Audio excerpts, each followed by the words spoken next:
Your friendship with Jitendra and late Rishi Kapoor is legendary, right? I mean, we've seen like 1,000 images of you partying together, etc. So how did that happen? Like, It just happened that I and Rishi were working in Khel Khel mein, and on the very first day we had a rapport. we hit it off. Yeah, we hit it off, and I think we both had the same habits. You're good drinkers, Yeah, both good of you. drinkers and enjoy life. And, Right. You know. Then met Jitendra. I worked with him in some film, and then we became friends. And then, and our friendship remained very strong because though they were very big actors at that time, Rishi Kapoor and Jitendra, I was not. I was just. But I never asked them to give me work from any producer.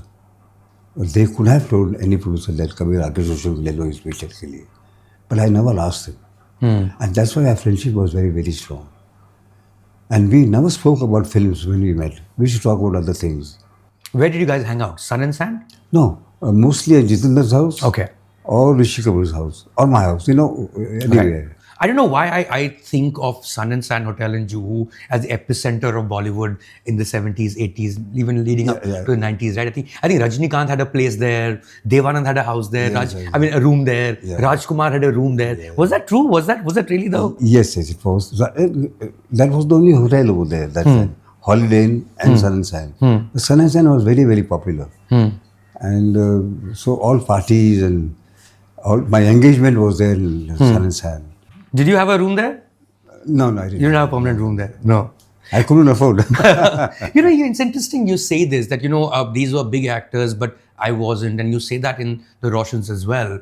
In the sense that I get, you feel like as if you think of yourself as a lesser actor, which is not true. Because you did 94 films. That's a massive filmography of its own, Rakesh ji. For those who are much younger and watching this and may not have watched a film, if you were to look back at those years and think of 5 or 6 films, because again, here you were not the director, so you can also see the film for its own worth.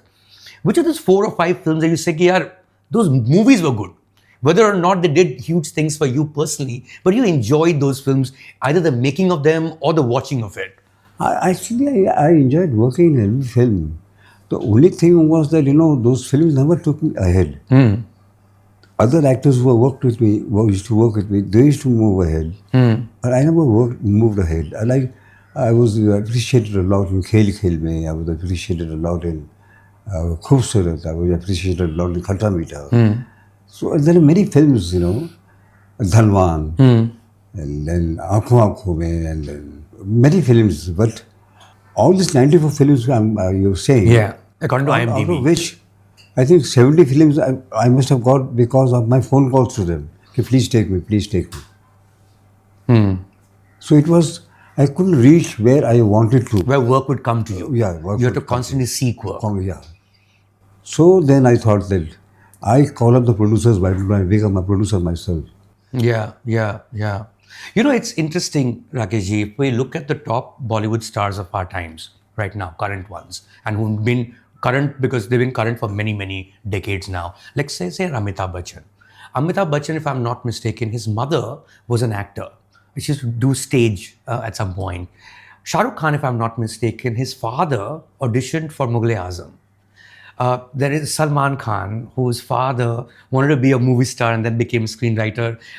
Similar situation as yours in a certain way, if you were to see it that way. Amir Khan, father was, wanted a bigger producer. He became a huge producer. Do you think that it takes one generation, what they want to achieve, to pass on their dream to the next generation, and they work even harder to get there? Do you think there's some truth in that theory of mine? Maybe, because we see their struggles as children. And then we have to put our best foot forward to accomplish their dreams. So there must be something subconsciously that we have to prove ourselves.